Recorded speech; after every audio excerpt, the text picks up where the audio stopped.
can you lead us in the pledge, sir? I pledge allegiance to the flag of the United States of America and to the republic for which it stands, one nation, under God, indivisible, with liberty and justice for all. Have a moment of silence for the men and women in the armed forces, our first responders, those brave men and women fighting a good fight in the Ukraine, and for Mr. Izzard, who passed on the 31st. May his memory be eternal.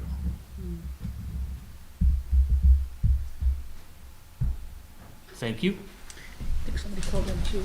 Would it be- Somebody on? Anybody on the phone? Doug. Thanks, Doug. Just hang on. Oops, we would read this one? Do we have, yep. Right, Before we move on, Katie, can you Of course. recite the American Creed for us, please? We could, all those that want to participate, please stand. okay. America's Creed. I believe in the United States of America as a government of the people, by the people, for the people, whose just powers are derived from the consent of the governed, a democracy and a republic, a sovereign nation of many sovereign states, a perfect union, one and inseparable, established upon these principles of freedom, equality, justice, and humanity, for which American patriots sacrificed their lives and fortunes. I therefore believe it is my duty, my country, to love it, to support its Constitution, to obey its laws, to respect its flag, and to defend it against all enemies. Thank you, Katie. Sal? Mr. Mayor, we have participants. Mr. Dan Stanton. Good evening, everyone. It's been a while before I've stood before you. I see a lot of familiar faces and some new faces. I'm here supporting, obviously, the town of New Milford, one of my favorite places on the planet, and the river trail. For that, I just want to kind of emphasize. Could you just give your name and Oh, address? Sorry. sorry, I assume everyone knows me. Dan Stanton, 22 Old Town Park Road. I always forget the recording secretaries are very important to this endeavor. Thank you for reminding me as I blitz into that. So I just wanted to emphasize, my concerns, let's say with transportation, that from a safety, a health standpoint for our community and economic development opportunity, obviously, as a runner, as a biker, I support anything we can do to, separate those vulnerable users from vehicles. From a health standpoint, I see that as very important for people being able to be active in our community, and just an enhancement to what's already a great place to live. And then lastly, from an economic development standpoint, just people that live here to stay here and want to come visit and support the businesses. So that's what I have to say, and I'll help contribute later. Thank you all. Dan? Miss Lucy. Thank you. Lucy Wildrick, 6 South Main Street. It's also been a while since I've been here. Thank you for your service and attention. New Milford has a big, bold vision for its river. Actually, it has two. The town recently dedicated a lot of ARPA money to the Riverfront Revitalization Project to move it forward, which is very exciting. The river trail, however, has not received as much attention, and yet it has at least as much potential to inject needed excitement, activity, and spirit into our town, and the downtown in particular. Walkers and bike riders of all ages would relish the opportunity to travel along the river in New Milford.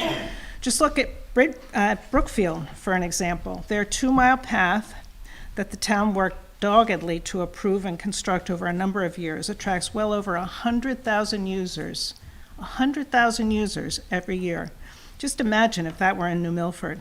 What other event or series of events or facility could bring that many people into our downtown every year?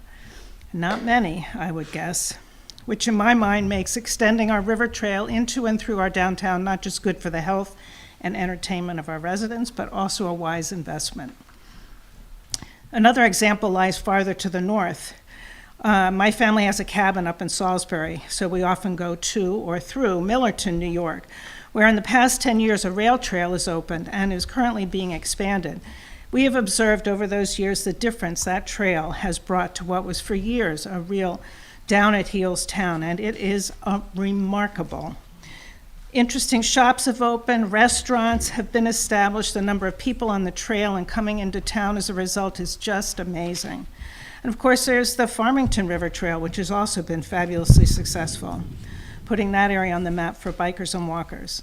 Despite growing interest in walking and biking, New Milford remains rather unfriendly for those not in cars. I'm sure you all, at one time or another, have cursed or questioned the sanity of that pedestrian or bicyclist traveling on our roads. It's true that it's dangerous, as we've seen with pedestrian deaths on Route 7, including several recently. It's also true that there are next to no options for non-motorized travel, whether for need or entertainment. But we have a plan to address that glaring lack, at least in part, and that's the river trail. We do already have a safe off-road walking and biking environment at Sega Meadows, and to a limited extent at the river downtown. But if extended and connected as proposed, it could offer so much more. And unlike many trails, ours would connect many community centers and parks. I'm particularly excited by the potential to connect downtown with the Pettibone Community Center and Route 7 businesses by building out the trail down West Street through Hidden Treasures Park, which is truly a treasure in my mind, and across the river to connect with Pickett District Road. As someone who walks a lot from my home downtown to the Big Y, among other destinations, I know I have neighbors who risk their lives to reach destinations on Route 7 because there's no other way to safely cross either Bridge Street at the bridge or Route 7 towards the south. A connected river trail would make a huge difference in safety for reaching those destinations on foot and on bikes. A vision as dynamic and exciting as our river trail plan, one that is complementary to the riverfront revitalization, can only be realized if the mayor and town council recognize its potential, understand that it's a long-term dynamic process that will pay huge dividends as it unfolds, and work together to attract the outside funding necessary, state, federal, and hopefully some private, to make it happen. Without your active, continued, and vocal support and pursuit of money, this effort, which could offer so much vitality to our town, will die on the vine and remain a study on the shelf, a terrible loss of opportunity, and a waste of dollars and effort already expended. So thank you. Obviously, I'm passionate about the river trail. I really hope to see us make strides forward. Thanks very much. Thank you. Mr. John? Yes, thank you. I'm John Binzen. It's, for those recording, it's Jon Binzen, and I live at 14 Pleasant Street. And I just wanted to register my support for the river trail. I'm a runner, and I loved using Sega Meadows, and I've noticed over the years since it was developed by the trail was completed, many more people using it, a lot more cars, and I think there are opportunities for adding to that. Like if we fix the bridge coming across the river there so that you could walk through, it would be really beautiful, and then the parking lot on the Route 7 side would be easily used by people who wanted to go to Sega Meadows, so it wasn't all just a bunch of cars jammed in at the trailhead.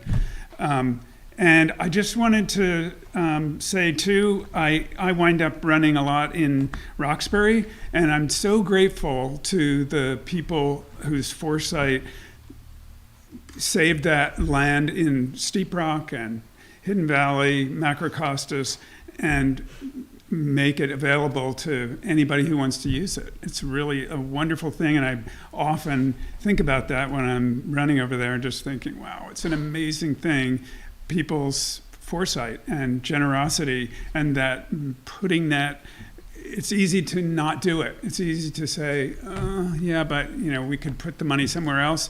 But if you make that investment, it just continues to benefit people down the years in ways that you would never necessarily know, but it's enormously appreciated. And so I hope that I think that New Milford's River Trail has a unique opportunity to, it's not just a rail to trail, or it's not just a paved off-road track. It's this opportunity to really utilize the river and make it much more visible to people living here, like running, walking, running, biking along it. It suddenly comes more alive. I think even the paved part that's right down on Youngsfield Road now makes you just appreciate the river more. You see it from different angles that you wouldn't have otherwise. Anyway, I just wanted to register my great support for the River Trail and hope that you guys can come together and push it forward. No more public participant, Mr. Mayor. Thank you. Katie? Thank you, Mayor. Okay, item number 4. I'd like to move to approve items 4A, B, and C. Item A, prior minutes. Item B, tax collector, leaving a balance, as you can see, there's refunds, and leaving a balance of $1,177.53. And then item C, just to remark on these, we have a donation of $700 from the Garden Club that's been given to the Parks and Recreation, and it's to be used to install a pollinator garden at Lindeming Park. The Parks and Rec Department would like to thank the Garden Club of New Milford for their continued support, as we all would, and this generous donation. The donation shall be deposited into the New Milford Parks and Recreation Gift Fund. The other half of item 4C is a donation from the Miss Alice Elizabeth Halpin Charitable Trust in the amount of $18,910.25. This is to go to Parks and Rec to be used exclusively for public purposes at our town parks. And the Parks and Rec Department, of course, would like to thank the family of Ms. Halpin for their generosity, and they'd like this donation to also be placed into the New Milford Parks and Recreation Gift Fund. Any discussion? All those in favor? Aye. Opposed? Any abstentions? Thank you. Here, do you want to? Thank you, Katie. I don't see that we have our school cross-country team. If they do come late, Okay, we'll do that then, Circle real back? quick. Yes. okay. So, Move on to item, you want I to still move have a on? couple of comments. Oh, you want to do that Yeah. now, or you want to do the appointments? No? We could do that now. Sure, go for it. Actually, you know what? I'll push, if it's okay with the council, I'll push the comments till later. In case the We do have- cross-country team comes, we'll do it all at once. If not, I'll push mine back towards Okay. the end. And we have We can some start with people the here, appointments. so, okay, Yep. good. All right, so we'll move to item 6, and I would like to move to approve the reappointment to the Housatonic River Commission, the alternate spot to Mark Andriato, term of December 12th, 2022 to January 31st, 2026. I'll do each one of these, I'll say them so that, is that okay, Hillary? You want to do it though? The next item would be to the Library Modernization and Construction Committee 3. This is a temporary. I would move that we would take the 11, how many people we have on here? 15 people. Their term would be January 27th of 2023 to July 26th of 2023. That's 6A. If we want, that's my motion for those Okay. two on 6A. And thank you, Chris. And for edification of the council, hopefully, which I would talk in mayor's comments, we're hoping within the next week to have the library CO, and then the library will be turned over to the library board of trustees, and then they'll decide as to when they're gonna do the grand opening. But because we still have some bills that need to be approved, that's why we've added the additional term, but it should definitely be expiring pretty quick Yes, once we get the finalization done. too sweet. Okay. So there's Can we 6A. vote on- Can we separate these votes by any chance? Well, that's why, oh, you want me to? 6A, and I'm going to stop right here at 6A. That's, Just between the two. yes. oh, okay, if you'd like to. All right, so I'll move on the first motion would be the Housatonic River Commission, reappointment of Mark Andriato as an alternate. Second. Any discussion? All those in favor? Aye. Opposed? Any abstentions? Thank you. Okay. The second half of 6A is the Library Modernization Construction Committee, temporary committee, that I motion to approve the 15 members. Second. There's only 12 on this list, by the way. Say what? There's only 12 on this list. Are there? Sorry, I was looking at what was written there. I didn't count. 1, I 2, didn't 3, count. 4, 5, 6, 7, 8, 9, 10, 11, 12. Oh, the same 12 we've had all along. 12 members. Oh, and we just for discussion, sorry. Yep. Okay, I was just wondering, there just hasn't been any update on the status of the opening of the library, so I'm just wondering why we're approving the exact same group. So the group this was established under Mayor Grombach as we began the building of the library. Yeah, We are pretty much almost done with the library. The CO, as I just said a moment ago, or the expectation is probably towards the end of this week. But there's still bills that are still being accumulated. And how the process works is the Library Modernization Committee reviews the bills first, and they approve them. So we want to make sure that everybody gets bills paid, so they're still going to be ongoing as we get those done. Once the CO is initiated, it then goes to the Library Board of Trustees, and then they'll decide as to when they want to do their grand opening. but this is the group that's basically run the show the whole time This is a group that helps, absolutely. with the construction company. Correct. Yeah. And the Clerk of Works. And the clerk of the works was hired by this group or by the construction company? No, they were hired by the town, By the time. By the town? because Aren't we they the town? represent the town's interest, correct? Right. Right, so clerk of the works is separate from the construction company. Correct. Did you have any questions? And, I was just gonna say, and Millennium is the contractor. They're the ones that were awarded the bid in the beginning. Right, and the expected finishing date was, what was the original date? Last January. It was January, right, so it's a year delayed. Correct. Okay. And the delay was due to a couple things. One, material shortages. There was some of the controls that we've been waiting and waiting to get. We finally got those in the fall. And we also had a lot of the subcontractors that had COVID, which backed them up for timeline. So when you put those two things together, as a lot of projects have had that, you've had a delay in the opening of the library. Was it on budget, or is it? Yep, so far it's on budget. A lot of things had to be, we had to get things to substitute because they were not available, particularly items that were electronic, electrical, the lights. So, doing that takes time, and it's, of all these 12 people on here, all 12 with one in particular who really is waiting to get this over with. But these people have also worked on, and continue to work on, other things that are happening all during this time, is from way back. So it's Yeah. been, 2 years when we first started this third committee? It's my third committee that I'm on.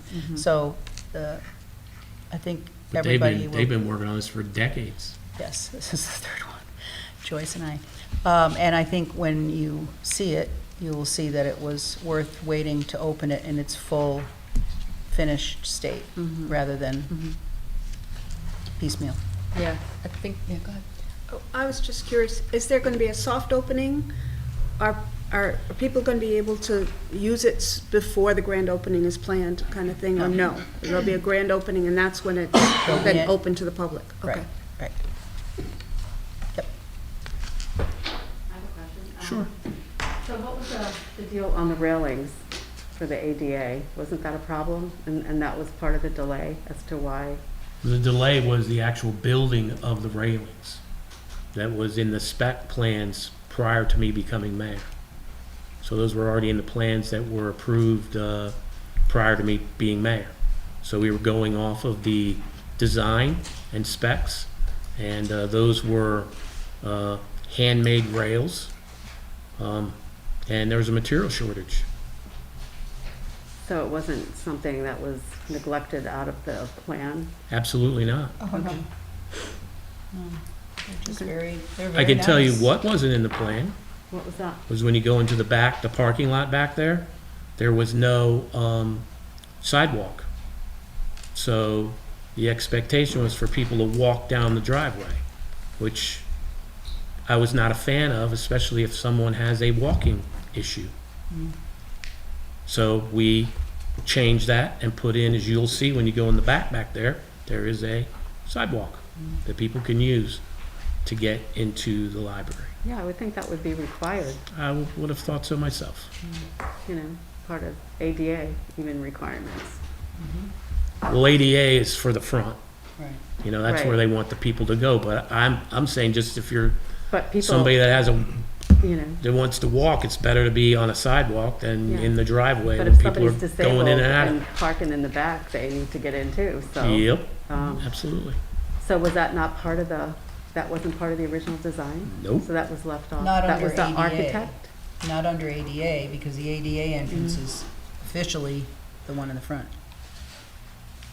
So the architect did not include that? That apparently. was, Mary Jane, I couldn't define that for you because those were plans that were prior to me being involved in it, in that respect. Is the clerk of the work still, Still there, still there? Same clerk of the work the whole different time? one. So it's a new clerk of the work? Yep. So what was that change about? Change was to make sure we wanted to facilitate this. We needed someone with a little more, Expedite. they could expedite the process a little better. And he actually came off a job off of Chapag, so he's And in why there to did the help other facilitate clerk it. leave? Why did the other clerk of the work leave? Kind of We're- got beyond his scope. Why are we looking to get into the weeds on this? Yeah. I'm getting into the weeds because it's a year late, and you're asking me to approve the exact same people. So I'm trying to understand what people- happened. We've never These talked These about people this. haven't held it up. Chris, we've never talked about this. I'm being asked to approve the same people that Well, have we had been a year to on talk this about board for years. It's a year late. This is taxpayer money. That we have not had a library people for don't a get paid. year, so don't ask me why I'm asking questions. Hillary, these are all volunteers. I You understand know that. I'm right? trying to understand Okay, why well, let it's me- late and I want to make sure I'm not approving people that haven't been, So that it's- aren't the it's- best for the town. It's, That's all. again, Hillary, it's late because of material shortages. Okay. And because of, you had subcontractors that had COVID, and it pushed everything back. I'll just say Which this, as a I'm volunteer. I'm as frustrated as you are. Yes, I am This has happened to too. projects all over the country, if not the world, the last 2 I years. just have to say, Hillary, that you know you're a volunteer too. Of course, That- many things. This has been a long, long road, and very specifically, carefully, these people went through interviewing architects, going through drawings, then came contractors, Yeah. and saying that you want to make sure that all these people really should be here is not a way to entice people to stay as volunteers on committees like this. Well, Okay? hey, we're all trying to do our jobs here, that's all. That's it. I I'm understand, just trying to as do are my these job. people, Right, and I know I my name's understand. on there, but if you knew how many hours we all spent on this. I'm with you, I volunteer Yeah, I know around you the do, town, and so that's what I I'm saying, is that you understand. just have to Yes. believe that if it I'm hadn't just trying to been get to for the bottom of it. COVID. I don't have the story. I don't know. So that's why we're asking questions. But And we thank have you said for your this in the answers. last 3 meetings. It's got So- to do with COVID, lack of manpower, lack Right, of so I wanted to know material. why the clerk of works left, who was there for years. I was wondering what that was about. Because and- we wanted to get it expedited, to get it done quicker, and we found somebody who was more attuned to the point we're at now, as opposed to the point where we started. That really boils down to it. Right? Didn't you say? And one Yeah. thing, Hillary, that- to the defense of the construction committee, these people pretty much have changed what they were going to be doing as far as volunteering to stay on. Because we all thought the expectation was this would get done quicker. But unfortunately, when you have these issues coming up, like many projects that are going on, especially with some of the control panels that are in there, they're state-of-the-art control panels, obviously, to, really reduce our energy dependency and, carbon footprint. Those things, when they're on back order, they're on back order for a long time. And good news is we got it. Hopefully within the next week we get the CO, and then everybody can come in and enjoy with a state-of-the-art library. It's absolutely beautiful. Yes, it is. Any other questions? Okay, we have a motion and a second. All those in favor? Aye. Opposed? Aye. Any abstentions? Thank you. I'm sorry, can you raise your hand again for I should aye? say nay, right? You should say, I would say, if you're no, you should say. Are I'm a you no. Hillary, you're a no. Yes. Alex? I was a yes. Yes, okay, I'm good. Okay, thank you. Thank you. Item 6B, I'd like to move to approve the appointments to the Board of Finance Walter Bayer as an alternate, term of January 9th, 2023 to November 30th, 2023. And to seat Joseph Troiano for a term of the same, January 9th, 2023 to November 30th, 2023. Do I have a second? Is Walter an alternate, or is he? No. I said he's an alternate, Oh, I didn't see that here as an alternate. right? He's an No, he's- alternate, isn't he? He's currently an alternate. Yeah. And he's being moved into. He's being moved to a full seat. Oh, I thought he was staying as an alternate. No. Oh, sorry. Okay, my mistake. My remark is, remove that I said he was going to be an alternate, stay an alternate. Second. Thank you. And Mr. Triano and Mr. Bear are both here. Yes, If anybody has any questions for either one, I'd like to thank them both for their volunteerism. Do we have any questions concerning the appointments? Well, I'm very confident that Jane? those two gentlemen can do the job. As we don't know Mr. Troiano, is he able to come up and speak to us? Absolutely. Joe? And he's currently, Board of Finance is an alternate for a year and a half. Okay, could you come up and speak to us at the podium? Thank you. I'm Joe Triano, 9 Pheasant Lane, New Milford. I've been on the Board of Finance as an alternate for a year and a half. I've lived in New Milford for 41 years. I'm a member of the Church of Christ. I grew up in this town. I've lived in this town. I'm happy with the direction it's moving in. I'm a fan of Mayor Pete. I'm a fan of the town council. I'm in support of both. And I want to see the town keep moving in the direction it's moving. Thank you, Joe. Any other Do questions? you have any financial experience? I graduated from Lehigh University with a Bachelor of Science in Mathematics. I'm on the Board of Finance for the Church of Christ as well. Okay, thank you. Any other questions? All those in favor? Aye. Opposed? Aye. Thank you, Joe. Thank Any you, Joe. abstentions? Abstain. I'm abstaining. Thank you. Item, Absolutely. Thank you. go Randy. right ahead.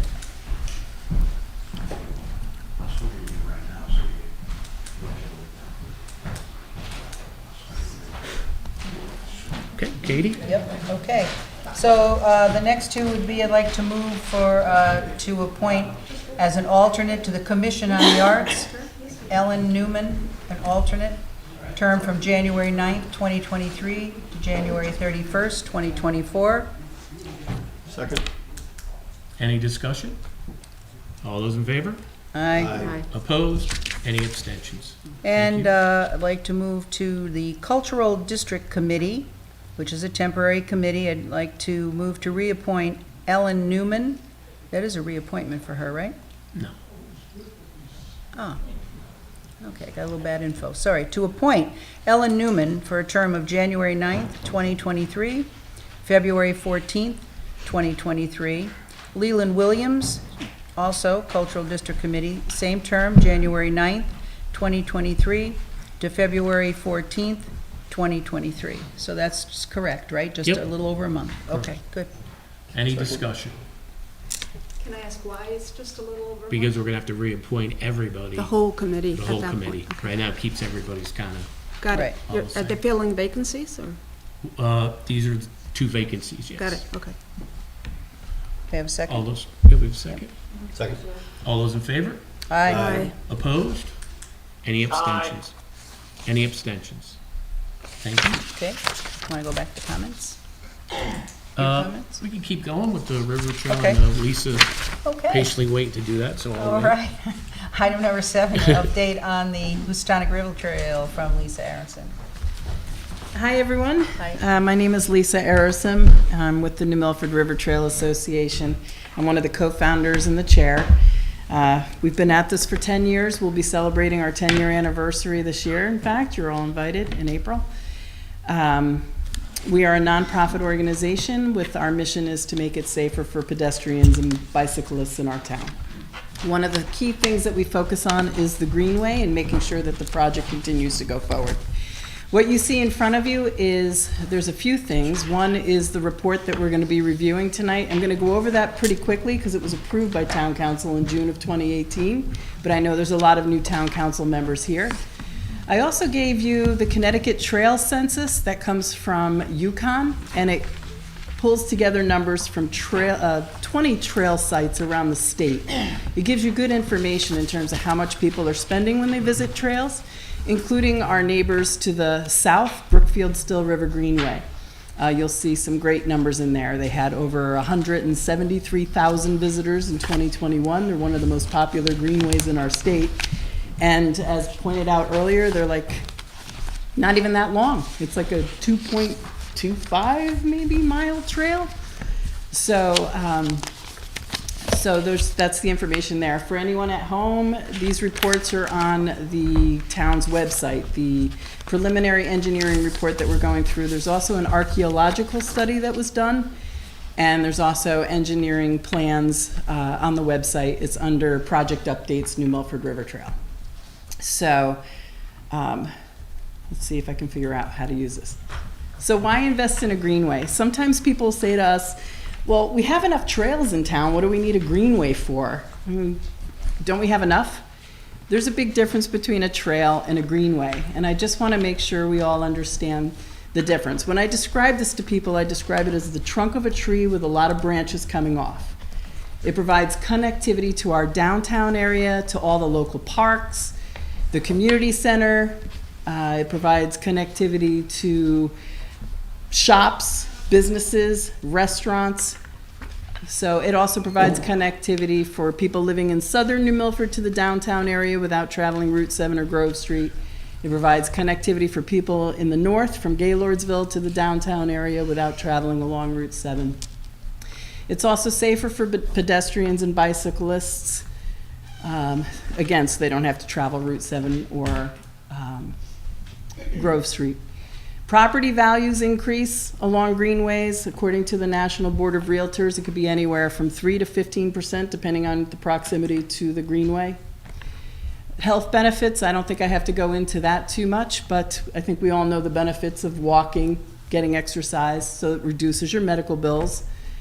There's cost savings just with, not having to use your car as much, which also is good for the air quality. There's also an economic boost to local businesses. If you look at that report that I provided to you from the Connecticut Trail Census, they cited that based on the surveys they did of the people who responded that they spend money when they visit these greenways, they're spending $355 on average per year. That's for gas, food, and beverages. So if you multiply that times the number of visitors, that could be a sizable amount of money for New Milford. How do you market this thing? Pardon? How do you market this thing? Because to boost economically, you have to let people know something like this exists. Of course. Outside of yeah. New Milford, because we'll know it. But Definitely. what about outside of it? And the longer the greenway, the more it becomes a destination. Right, but what about if I go from, I don't know, Hartford, and I want to go and know anything about the greenway? How would I know about this thing? Well, we should be promoting it, no Right. doubt. So who's doing? Is it your organization? Yeah, so New Milford River Trail Association definitely promotes it. It's on our website.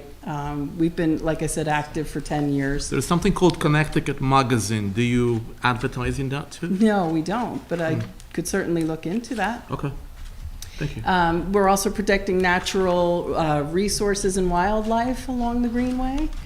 There's creation of jobs. Those are the people who are building the greenway, but there's also small little pop-up businesses that come along with these things. It could be a bicycle repair shop or rentals of e-bikes, or it could be, a hot dog stand, whatever. So there's pop-up businesses. And then there's also educational opportunities along the river, because this primarily follows the Housatonic and Still Rivers. That's where most of New Milford's history is. Right? We can talk about Native American history, we can talk about industrial history, we can talk about agricultural history. There's so much opportunity to educate people, or even just an outside science center along the rivers. So lots of reasons to do this. But there's also something that goes beyond New Milford. New Milford is part of, well, obviously we're going to connect with the Still River Greenway in the south, right? But also, it's part of the Western New England Greenway. So that's a series of turn-by-turn directional maps that are available from Canada to the Long Island Sound in Norwalk. It's primarily using existing trails and then less used roadways. And it's considered part of the US bike route system. It's Bike Route 7. In addition to that, when it gets to the Long Island Sound, it connects with the East Coast Greenway. The East Coast Greenway is 3,000 miles of trail going from Maine to Florida. The East Coast Greenway is looking to connect with the Empire State Trail, which is going to be extended into Danbury, currently ends in Brewster. So there's a lot of connectivity going on around us that we will be a part of. So the actual New Milford River Trail Greenway plan is a town-length 13-mile greenway that primarily follows the Housatonic and Still Rivers. It starts in Gaylordsville and ends at the Brookfield, New Milford town line. 5 miles we consider complete already. So that's going through from Boardman Road up to Gaylordsville, through Sega Meadows Park, River Road, Riverview Road, and then we consider the end to be the country store on Route 7 in Gaylordsville. So this preliminary engineering report that you all have the full copy of, there's a lot of great information in there. That's to basically plan out the remaining 8 miles. So that's from Boardman Road to the Still River Greenway in Brookfield. Again, it was approved by Town Council in 2018. The plan is broken into phases 1 through 11A, and that's so that it could be broken down and done in phases over time. If you wanted to do it that way. It doesn't dictate the sequence, so you don't have to do it in order, phase 1, phase 2, phase 3, phase 4. The route could also change based on easements, so this is a plan. The plan could change over time. And then there's another section that's done, that's the River Walk at Youngsfield. So just going through the 11 phases, 1 through 11A phases real quick. And again, you have more detailed information in your plan there. It's 5,260 feet. This is going through the Med and Still property. It basically represents a mile along the riverfront. It goes from Boardman Road to the entrance of Med and Still.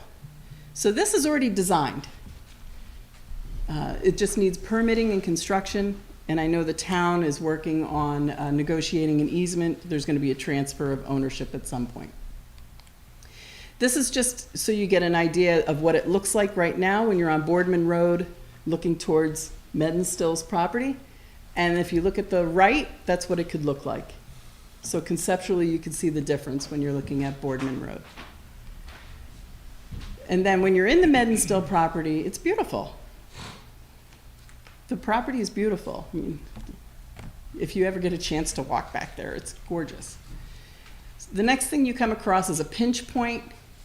This is where the road is right up against the river, and that's kind of what it looks like right now. Those are the existing conditions.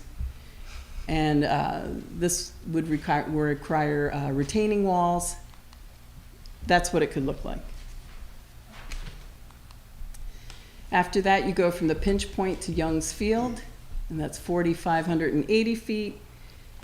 You'll see here that a concrete boardwalk of 180 feet is proposed, along with a pedestrian bridge over the Aspetuck River. So that is going through, if you see there's a pointer here, but that's going through what there's called the Wanapee Islands, and then it comes up Housatonic River to the River Walk, which is the next section. That's the River Walk. I'm sure everyone's familiar with that. And then the transition from Young's Field to West Street, 1,460 feet. So this could you could go up through Patriots Way, and then in working with the Riverfront Revitalization Committee, we would come up with going up through Young's Field, also to the Patriots Way. From there, you would go down West Street over to Hidden Treasures. Sidewalks are already being planned by the town, so there would be sharrows on the streets. Then you go into Hidden Treasures. This is a multi-use stone duster paved area. I was on the Hidden Treasures Committee when it existed a few years ago. We did do an analysis, and the property was clean of contaminants. The plan really just calls for putting in 10 parking spaces. Again, you could put stone dust down. Then you do the Housatonic River crossing. So that's the pedestrian bridge. That's two prefabricated structures, 175 feet and 260 feet, 10 feet on the west side of the river. That budget in 2018 was about $3 million. To us, this is a very important piece for connectivity. I can't stress that enough. That would help with Brookfield coming up to New Milford.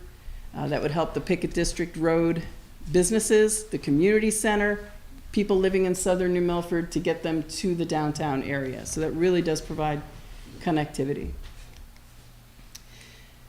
Then there would be a little path from that over to the community center. And then from there, it would follow along Pickett District Road until you get to the ball fields, down the Pickett District ball fields, where it would cut down and go over to the native meadow property, which is the meadow behind the ball fields. This is what it looks like today, and this is what it could look like in the future. And then you go down into the Native Meadows property, Nature Conservancy property. You cross over a little railroad bridge here, a little railroad area. And then you go through the meadow, and then there's like a little bridge that would have to be built here. There's like pilings from an old bridge that used to be there before. And then you cross over into Lover's Leap State Park. So here's kind of some pictures of what it looks like. That's the Nature Conservancy meadow. It's the railroad crossing that we would have to put a new bridge in. That's the existing railroad crossing over behind Pickett District ball fields. There would be a sidewalk on Still River Road. And then you would get over to the Harrybrook Park area. You would come in through Frank's Lane, which is where a lot of people park outside of the park. There's an abandoned bridge there when you first come in. The plan calls for using that abandoned bridge, coming up through Lover's Leap. And then what Harrybrook Park wanted us to do was come in through the exit, quickly turn. There's a trail that kind of goes on the Lanesville side of the park. We would go around, I say we, I mean the town, would go around the outskirts of the property. So there's the bridge that I'm referring to, the entrance at Frank's Lane. And then it would go over to the Candlewood Valley Country Club. Now again, this plan may have to change if, if we don't get an easement for Candlewood Valley Country Club. But, and again, when I say we, I mean the town. That's kind of what the Candlewood Valley Country Club looks like right now. And then along Erickson Road, this calls for an unpaved trail, a soft trail, through, again,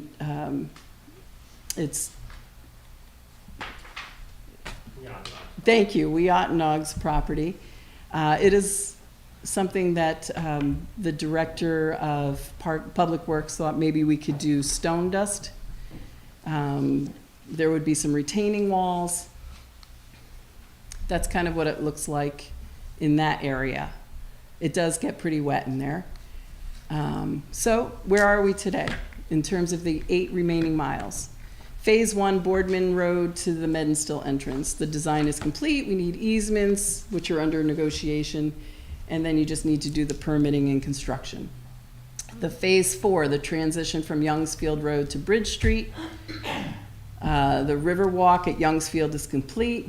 The town's done a fantastic job in cleaning up Patriots Way, moving out a lot of equipment, and making it more enticing for people to go up through Patriots Way. There's also plans to connect, although it's not complete, the Youngsfield to Patriots Way, but we also have the existing Patriots Way. West Street, there's sidewalks being planned already by the town. And then for the Brookfield Town Line, Still River Greenway, Brookfield is finalizing their plan to extend their greenway to the New Milford border. They've made a lot of progress with that. They put out 3 different options to their stakeholders. They came up with what they believe they're going to use going forward, and they're going to apply for a grant. They're hoping to have that constructed by 2024. So that is the plan there. So what would we recommend next and why? So for us, we recommend focusing on the pedestrian bridge at Hidden Treasures. And we say that because it's extremely important for connectivity. It's crucial for the connectivity between southern New Milford, including the residents, businesses, visitors from Brookfields and Point South. It's also, I think, crucial for riverfront revitalization. If you're going to host more events in the downtown area, you want to give residents an option to not have to drive their car to enjoy those events. And then it's safer than Route 7 and Grove Street for non-motorized transportation and recreation. We would also suggest filling in the vacancies that are on the Greenway Committee. It was established but never filled by the town. And then we're asking that you apply for the Connecticut Recreational Trails Grant, which is due March 1st. And that's it for that. Any questions? Katie? Lisa, thanks, that's great. Thank I you. just have a question. I noticed, I know it's been a couple of years, so all the items, all the pricing for all the conceptual stuff was 2018. Correct. Yeah. So Yeah. have any of those people given you any idea what it would be in the 2023? Yeah. I don't know. That would be a question, I think, for maybe Public Works. I know prices have changed since 2018. Right, right. Yeah. And the bridges, which are important, I know what you're saying about that. Are you confident in the easement? I mean, I know we have the hidden treasures, but on the other side, are you confident about the easements that over there? I mean, where it's Mayor, go- do you want to answer that question? Because Sure. I know you've kind of worked on that a little So bit. I I spoke with Lisa when she was gonna bring this up here, some of the things that we'd be looking at is across the area, there's an easement that's between the dentistry, the building that just sold, Right, and then you have Mr. Coolbest's property. So that's a DEEP easement, so we'd have to get approval from DEEP to use that to get onto Pickett District. Also, some of the things too that I've been doing is trying to get a hold of Kerma to find out what the cost would be for the bridge as far as insurance, the insurability of a walking bridge, the proximity to the dam. Once this was all done, how would that work? And with the new, as we've been going through with the bridges that we're doing for cars, DEEP came in with a new way that they're looking at bridges and flows.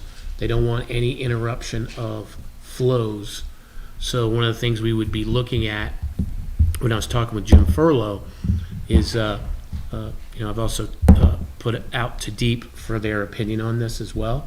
First of all, is it I mean, the doable? flows, if you had stanchions, pilings, that kind Right, of thing. they don't want water, Yeah. they don't want any water interruption in flows anymore.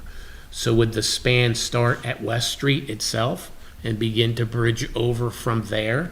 Because then you wouldn't be affecting any flows. Those are things we don't know about, but that's what we got to look at.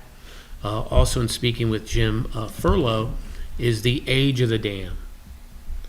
So I put a call out to DEEP. Jim gave me the email address to ask if they have any information on how old the dam is, the structure, because according to talking to Jim, is if that dam breaches or begins to erode, there's no reason for the dam to be there. So there may not be they may not give us permission to rebuild the dam if we so chose.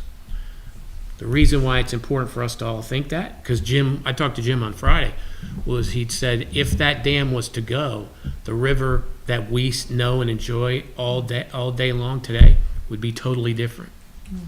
Your river would shrink tremendously.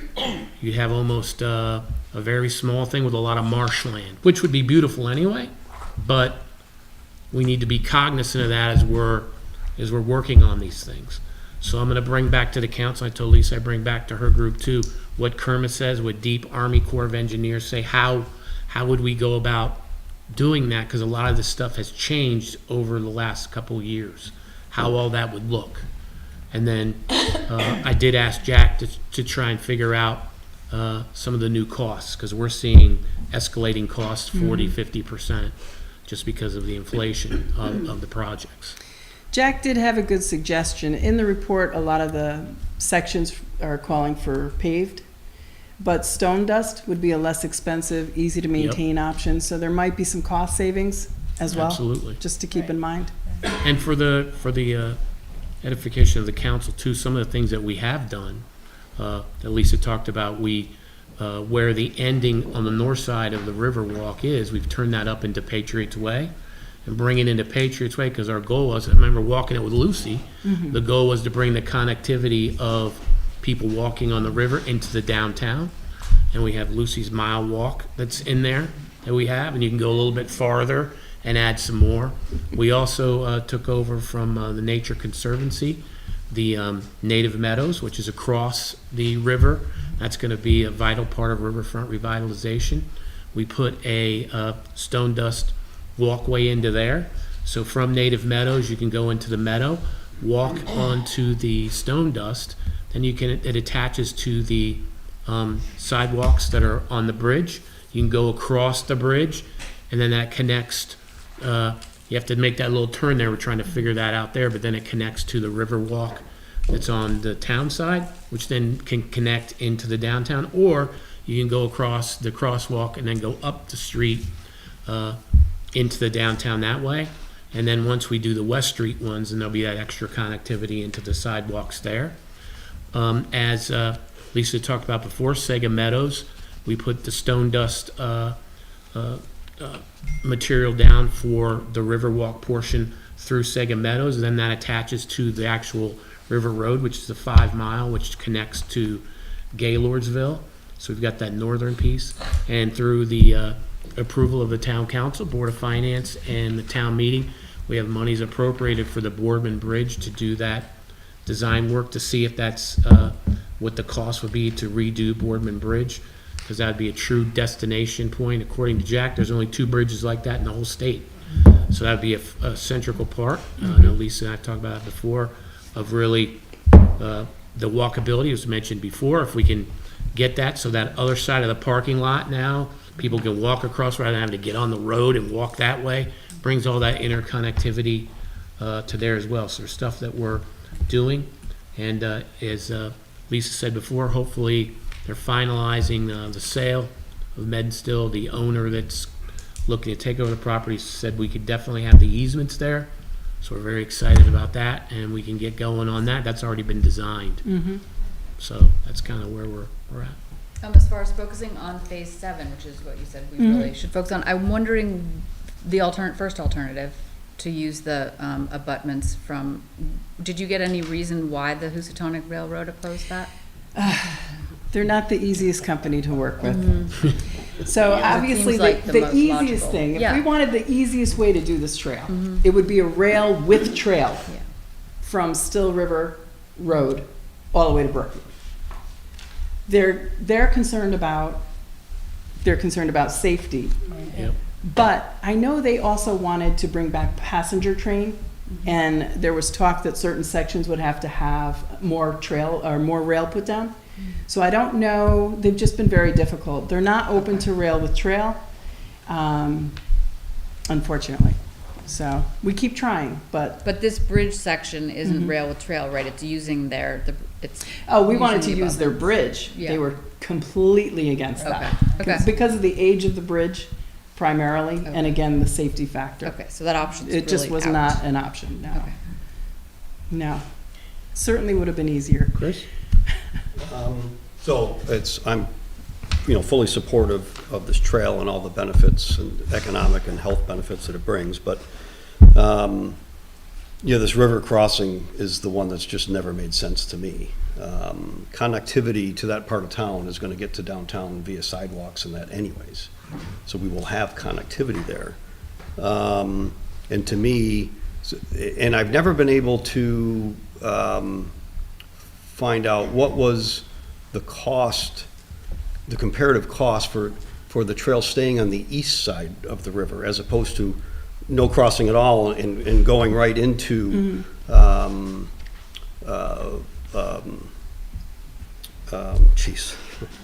other bridge. I got a senior moment. No, on the south end. Boardman? Lover's Leap, yeah, so having Boardman Bridge and Lover's Leap kind of being the bookends of the trail seemed to me to make more sense. What is that cost comparison if you stay on the east side? Well, I know they did look at it. It wasn't like they've never looked at being on that side. I know there was a lot more easements that had to be acquired for that side. But to go back to your point about sidewalks, which are awesome, I love the idea of sidewalks. But that's not necessarily a good thing for bicyclists, and it doesn't create a destination for your town. To have a greenway versus Well, true, I mean, the sidewalks- downtown would be the destination, right? And they'll have this Right, beautiful but if you're trail. trying to make this, the longer you make the greenway, the more visitors you have, the more it becomes a destination. So what you're referring to is a robust downtown area, but part of the experience is coming in on your bicycle, riding your bicycle with your families. Right, and So along the you're not river gonna would be do that gorgeous along Route versus, 7 versus or the Grove industrial, I think the family coming along the river versus our industrial Pickett District area would be much, a better experience in my mind. So, yeah, and, you know, the sidewalks will be in long before you even get approval from our Corps of Engineers for a bridge across this river. I mean, that's, Well, it took Brookfield over 16 years to build their 2.25 mile trail, so. right, it which takes time. cost, their whole trail cost about as much as the 2018 cost for the bridge. It was about $3 million, I think. A lot of their funding came from federal, Yeah. so they actually didn't have to use that much of Brookfield's money to do it, so. But they, you know, it did take time. So I think the problem with the lower Grove Street, you know, is it's unsafe unless you put in this huge sidewalk that extended over the river or something, you know, so that bicyclists and pedestrians could walk along that way. I mean, I don't know if that's even a possibility. I mean, that's what we're doing on other parts. She showed other parts of this but trail that we're doing I that. don't know, but the way it is now, it's Oh, not totally 100% unsafe. agree, yep, agree. I just want to say that, you know, every month you read in the paper, another town is, you know, engaging in this whole process. I mean, Brookfield's extending, Bethel, Newtown, everybody is on it. And we need to start moving along because it's been a long time that Agreed. this project was originally proposed. But I have a question about the dam. I thought originally there was some discussion about taking the dam out with DEP or Army Corps of Engineers. Mary Jane, I'm not familiar with that. That had been before me. I don't know if it was put a before you, call I don't into- know when, but there was some discussion about, you know, what is the actual real usefulness of the dam? And is there any, you know, is that worth inquiring? According to Jim, I said before, and I put into giving me the contact from Deep, his thing was there is no use according to them for if that dam was to breach the age or whatever. And his thought was, he doesn't think we would get approval to rebuild Right. the dam. If that was the case, the river is going to be much different than what we see today, because it'll be a lot smaller. Well, you know, it might And- happen someday. you know, Absolutely, it'll still be maybe- beautiful, just be Yeah. different looking, shall I Right. say. And, I'm sorry. Yeah, that's okay. The other thing is, why not start the process to apply for this grant? Can we do that? Can we have the We can grant have, writer we can have- apply for it? I'd sent that to Tammy to take a look, and I know Jack, right, Lisa? On So are that, they to see how it already is, working but- on it, or? I have not heard from them yet. Okay. And it is due March 1st, so yeah. Oh, good grief. Could the grant be applied to any part of the project? It could. or- We were recommending, as the New Milford River Trail Association, that we use it for designing of the pedestrian bridge. Because again, not only is that important for connectivity, but we believe there's a private donor that has an interest in supporting the town in that effort, so. And I'm sorry to interrupt, the issue that I want to make sure that we're all, council and everyone's aware of is this gonna, what are the unintended costs that we would see with it? First of all, can this bridge be insured? if it is, what's the cost gonna be, an annual cost? I do know that, I believe the one that was in Meriden or whatever, is a caged bridge. So this bridge would have to be caged, because they're not gonna want people to jump off the bridge, obviously, right? So it would have to be a caged bridge, so that's gonna have to be something that would have to be in the design. And then also get the approval from DEEP and Army Corps of Engineers. And why I bring that up again is because when you're looking to design it, what is the Army Corps of Engineers gonna want us to do? Are they gonna allow the abutments to be into the flood zone itself? I know it has to be built to a certain height, so that's why there's a lot of cost to this. There would be a ramp coming up, and then it's gotta be to a certain height because it is in a flood zone. And they changed, and the reason why I want us to be all cautious about that is they changed the way they look at bridges about a year and a half ago, which is why we went through what we went through in Chernivtsi Bridge. So we want to make sure that in this all, and how we do all this, we make sure, I know in speaking with Tammy and Jack, want to make sure if we go for this grant that we have all that stuff together before submittal. So. Oh, go ahead. I just have a question. So this is good stuff and very ambitious. So I think I counted like 66 miles or more of the trail that we're building. Is that true? So it's 13 miles total from Gaylordsville to the Brookfield border. We consider 5 miles done, so there's about 8 miles left, although you can take off a quarter of a mile for Youngsfield in the downtown area. So about 7 3/4 miles. So we have like 1/3 built and another 2/3 we're gonna build. Right. Correct. And so how much does the 1/3 cost us thus far? 1/3. How much did it cost? We know millions. What is it? 15? Oh, this whole plan here, back in 2018 was, the final numbers are on your sheets there. I think it came in at around $18 million in 2018 total.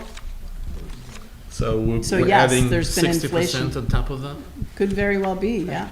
So I'm looking at the economic thing. I know it's nice to, it's not that we have.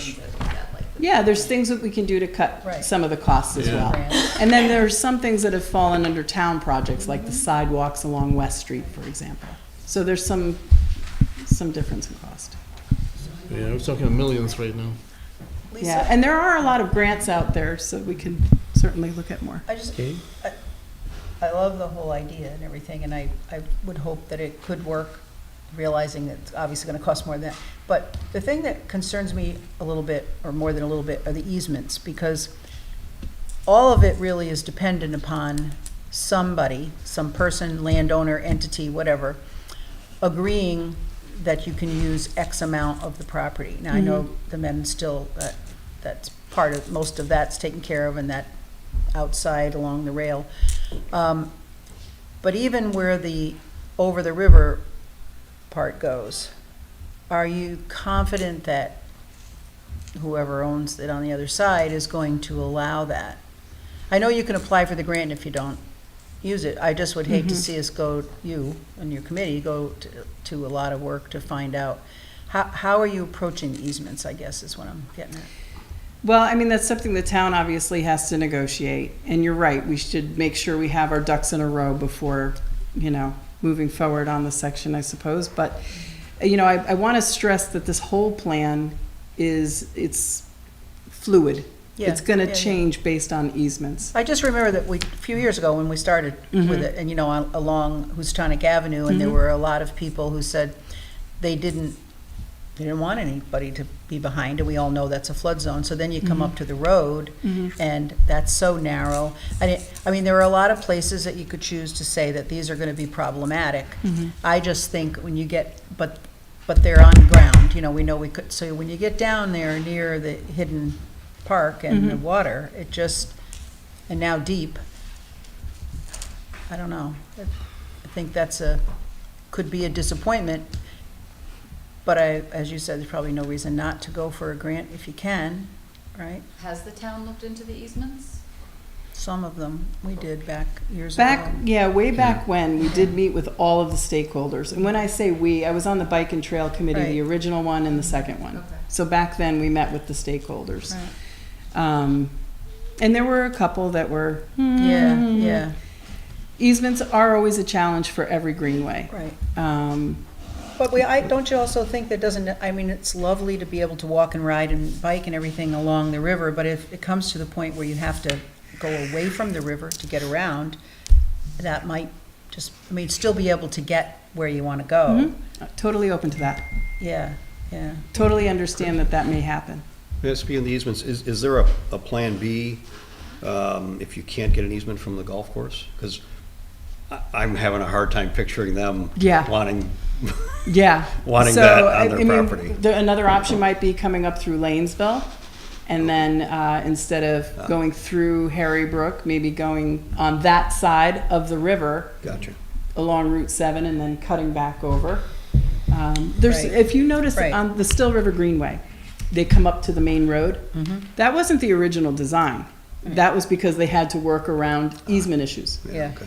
It, you know, again, this report is just, it's more conceptual. Okay. It's fluid as we, you know, as the town goes through each section and decides to move on that section, that's one thing that has to be taken into consideration. So the design could change. So until we finalize, we cannot have a cost estimate for this thing, right?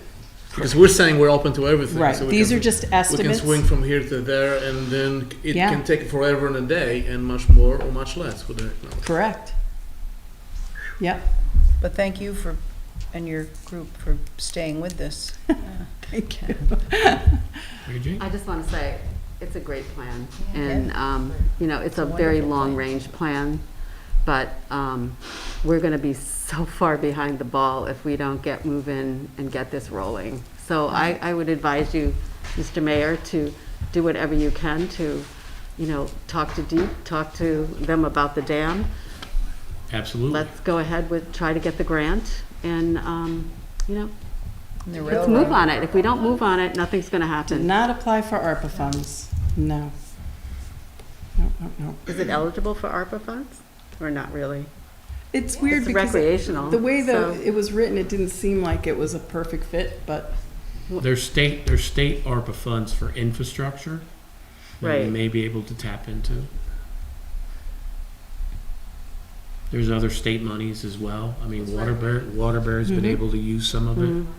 So Um, could you start that process? We already have. Okay, with the state ARPA funds for this Yeah. particular project? Not this particular project, the bridge. Lisa Mhm. approached me on that. I've not talked to them about any of that. Mhm. I think the first thing we need to do first is find out, can we even do a bridge there? Right. Will DEEP allow us? Will Army Corps of Engineers allow us to even do it? Because that's going across the river. Then finding out if they do, what kind of bridge would be acceptable to them? Because those guidelines have changed. Right. Mhm. Yeah, I hear Yeah. what you said. So to me, I think that's the first thing we need to see is if it's allowable, doable, and then ask them, well, what are kind of what do you want to see from us? You know, one thing you could do is to get back in touch with Malone and McBroom and see if they had any contact with Army Corps of Engineers. I imagine they probably did. I don't think they just, No, I'm assuming that they did. Yeah. Absolutely. yeah, Do you so. think maybe those that were there that held Chernisky up might be retired by the time we start this? Because if not, we're all going to be, I don't 6 know, feet but under. Jim Furlow had given me the name Oy. from DEEP to contact concerning a couple of things, the age of our dam, right, and to find out what their thoughts would be as far as the bridge itself, the pilings, the structure. Could they be in, what area could they be in? Because the area by the pump house, right, is very unstable, according to Jim, and and there's some movement there. He showed me a map from 1950 that showed if you were at the bleachery, you know where the boats are now that were docked there? There was no water there. That was all land, and you could walk right across there. But because the water has breached and moved through there, it's created that, and they had to put, from what Jim was telling me, riprap on that side that's now buried in the dirt to keep that from watching, right? eroding. So he was telling me, make sure when you talk to them, they're gonna be concerned about where you wanna put them, how that's gonna work. And as Lisa said, everything, we may have to move it somewhere, move it up a little bit upstream. I don't know. These are all quantifiable questions Yeah, that but I don't have I would answers think to Malone yet. and I'm gonna try McBroom, and get them. yeah, Malone and McBroom may have some Yeah, thoughts SLR. too, that might be worth contacting them to see Absolutely. what, Upstream what, might be. what contact they had with them. I'm sure they not as did. Pretty, but. The one gentleman that was spearheaded it from Malone McBroom, he retired. He retired, Yeah. Tom. Tom. But I'll definitely. Yeah, okay. reach out. Would you be able to Bruce? contact them to see if they had any sort of estimates on not doing a river crossing and staying on the east side, what that cost would be? No, I don't think we did. We didn't do that They didn't do it. because of the To me, hazards. That's the better way to go. Well, it's all because of the hazard of, people being on that road. Well, no, like you've got it on other parts of the trail where you build Well, they'd have something to off the build out over side. the river. They'd have to build out over the river. Yeah. So that's certainly is going to require a ton of permitting and God only knows what from DEEP and the Army Corps of Engineers, et Well, cetera. if we never really look But- at it, we'll never know. But you'd have to get another whole, I'd have You to know. commission a whole study, again, yeah, right, to To do have that something section. viable. The town would have to allocate money for a whole study It's on an that. opportunity. It's a great plan. And, Any other questions or? So our brochure is there. You'll see the New Milford River Trail. We have a website. We have a lot of resources on that website, a lot of different reports that are there if you need more information. And then, of course, my contact information, 203-460-0659 if you need me. We'll be calling. What's that? Just kidding. So we'll be calling. All right, thank you. Lisa, thank you for all your Thank you, work on it. appreciate it. Thank you, sure. Thank you. Okay. So I guess we don't have any people coming. Item number 8 is discussion and possible action on a tax abatement for the property at 197 Pickett District Road. Brian?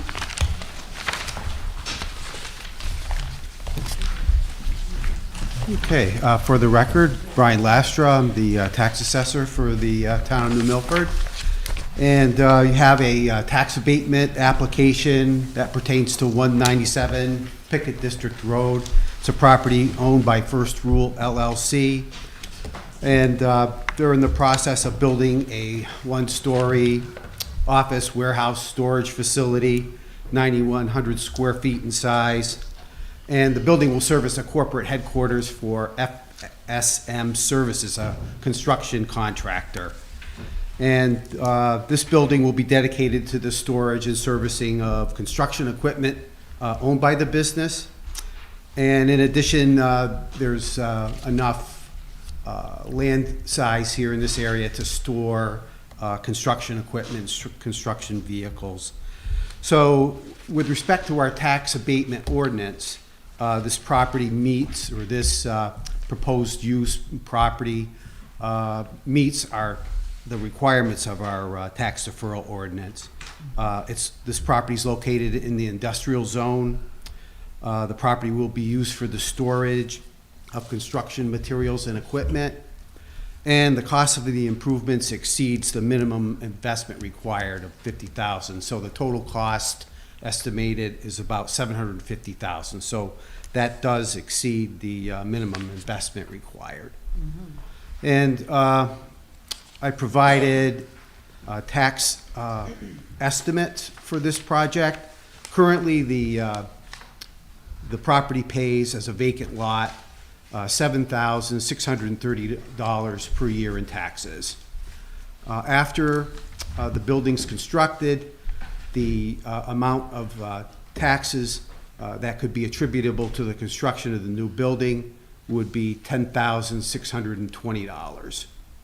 So total taxes without the abatement would be $18,250. So what this abatement application is asking for, you can abate up to 100% of the taxes due to the construction of the new building, so you can abate up to $10,620 of taxes. Now, businesses such as this obviously bring personal property with them when they locate here. So I've estimated, based on this type of business, that personal property, the taxes would be about $6,000 a year.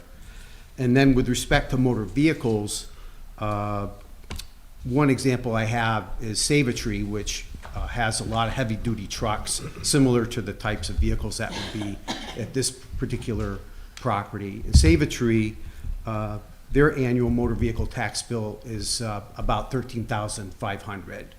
So that would be a typical estimate of what motor vehicle taxes would be paid by the business owner.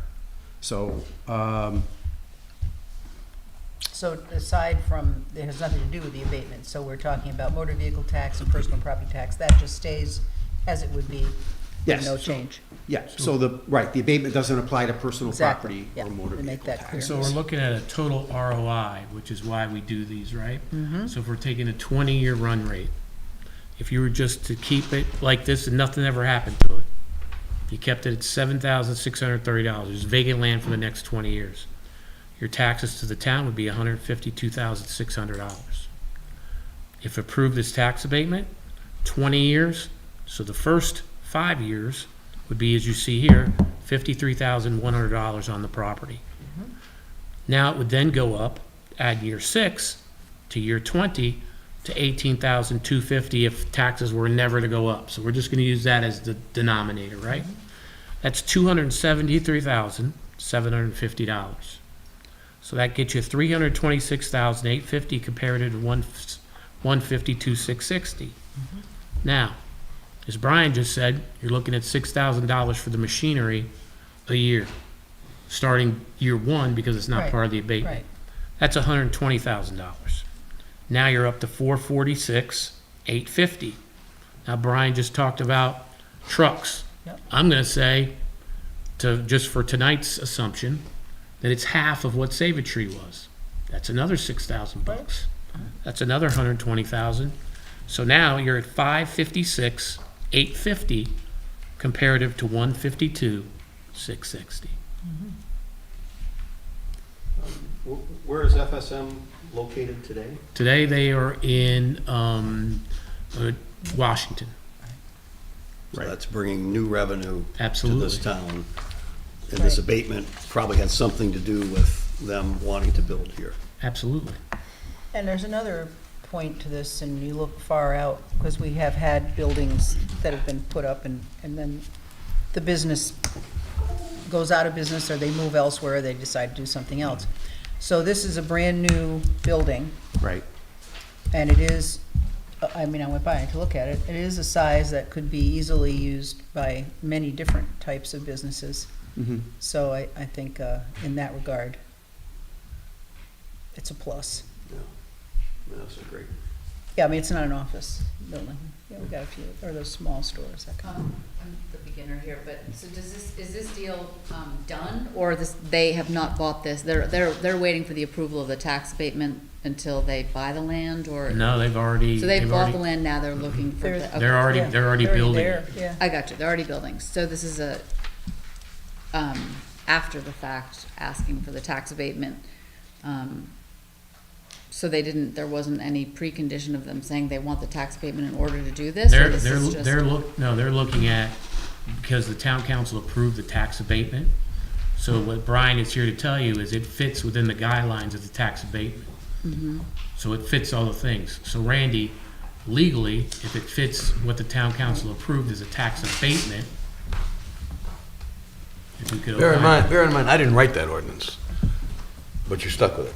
And the reality is that if they qualify for the ordinance, if I approve it and if Brian approves it, then it qualifies, and they should get the abatement. Thank you. And we haven't done one, I think that's since, in the last year, right? We've done several of them. In the last year? Yeah. I think in the last year, we did the built right. All- Oh, that one, right. Right. Built- That's yeah, just, That's it. that's just Historic finishing place, up. Yeah, that 40 Still River.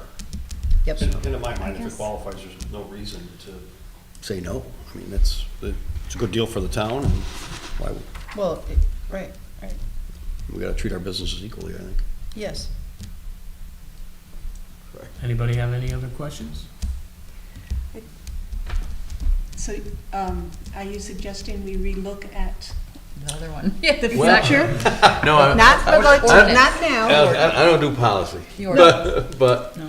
I didn't draft the ordinance. Yeah. But I'm gonna tell you that the ordinance creates Yeah, creates I an know. entitlement, Yep. and there's a reliance factor when somebody Right. sees that ordinance. It's And gotta, if they- in other words, it's got to be administered fairly, equitably, and you can't say this one can get it, this one doesn't, if they both meet the qualifications. Right. I've reviewed it, Brian Right. reviews them, and if it meets the qualifications, that's what it has. But Alex, you're very astute. The take criteria much. is, what would you say, what's the minimum, 50? 50,000, yeah. It's just that you inferred, Katie, that, we've had businesses be given multiple opportunities in the past and then they're gone. Well, So, not a lot, but I but think- enough to make a dent. Well, I don't know how big a dent, I can't comment on that, Alice. My point being is that to me, I'm looking at the forever use of a building that is being built today, buildings that were done in the 40s and 50s, so, we all know those are starting to go. But we have storefronts, we have daycares, we have a lot of other things, and I think that Pickett District area is a good place for this type of thing. And if, for any reason, they decided, people want to retire at some point, that this is a very usable building. Right. Not that the other ones aren't, but you know what I'm saying. Yeah, it's a newer building. No, I agree with No, you, just Katie. that it's of the type of building that could even be internally It's wide made into something with smaller sections. And I don't want them to go anywhere. I think it's wonderful that they're coming here. But we have had buildings, that, I think before abatement, I'm not even relating it to that. I'm just thinking of empty buildings. Right, and you know. things that have been done in the past to bring business and then it didn't work out. So we might want to relook at the ordinance. Well, down I the think road. we have more that have worked out. I I just mean, I am like an thinking of ordinance some of that the is, older ones. you got it by, There's it more to it. has to be fair. Yes, There's well, more to and it. this Maybe is fair. 50,000 isn't enough. It is fair. I And mean, there's no incurred cost for the town with anything, there's no road that's being built or drainage on their road that's incurring we should be This looking is right at. off of Pickett District Right. Road, Right. so we Yeah. have all that. If you go by, There's no- take a ride down, you Yeah. see it. Yeah. No, I just think it's one of those kind of buildings that fits into where it is, Yeah. which is, I think, aesthetically pleasing to me. Any other questions? No, I didn't, but I will, Stephanie, right now. Thank you, Steph. I'd like to move that we approve the abatement as noted in the attached for the 197 Pickett District Road property. Second? Any further discussion? All those in favor? Aye. Opposed? Any abstentions? Thank you. Okay, Mayor, you have comments that you didn't do, but now we're up to number 10, I'd like which to is, go to number 10 if we could. okay, everybody check your watch. Let's go. Okay, item 10. I'd like to open for discussion and possible action on the cannabis legislation. No, I'm just reading it. I'm not making any motions. Nope, Okay. not yet. So, thank you. So I was talking with Randy. For those that know, cannabis is now a legal sale in the state of Connecticut as of today, right, Randy? Yep. So in talking with Randy, there's been new legislation always continues to come out. So I'm speaking with Randy. We've also had a couple people that have expressed interest in opening up cannabis dispensaries here. One of the things I'd ask Randy is kind of what's the next steps for the council?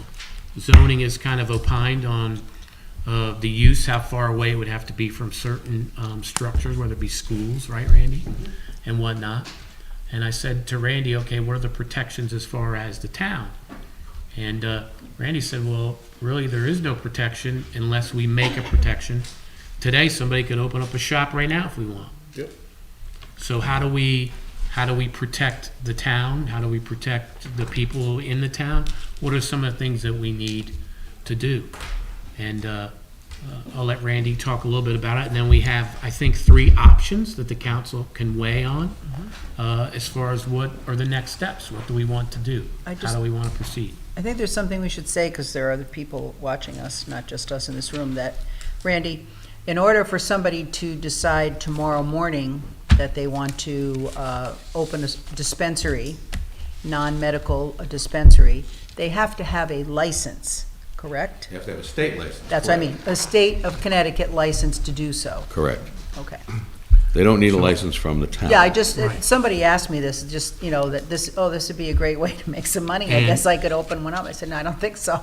No, now you have a license. And and and it's- in the beginning, we all thought that there would be one dispensary because Yeah. they were talking about population to dispensaries. Randy, could you let the council know about the change? Right. The mayor just highlighted the point. Since this legislation came into being, there's been a lot of confusion. Because again, it was amended back in this past July. And it was already a new statute, and it's a 330-page statute. The bottom line, I'm gonna cut to the bottom line because that's the best way to start this, is unless the legislative body, either by way of a town meeting referendum, the legislative act of the council, or a ballot question at a regular election, or the zoning commission, the sale is gonna be allowed by a licensed individual. So you don't have to take action to authorize them to do it. A lot of towns think nobody can come into their town and sell marijuana, even if they have a state license, if the town doesn't authorize it. Not true. A number of town attorneys and I discuss this because we get these calls all the time, and that's not true. But many town officials think that that was the way it is. Most of them have been disabused of that notion. So the town legislative body, in our case here is the town council, can elect to do nothing and let zoning handle on a use basis, that is where it can be, where it can't be, or let zoning deny it, saying there shall be no sales, which is a tough thing to do because it's appealable, and you're having a zoning regulation scheme like ours, which is a permissive scheme. It says, unless we say you can do it, you can't. You're gonna have that commission do a regulation saying, well, you can't do this, which is absolutely in opposite of the schematic of our zoning regulations. I don't recommend it here.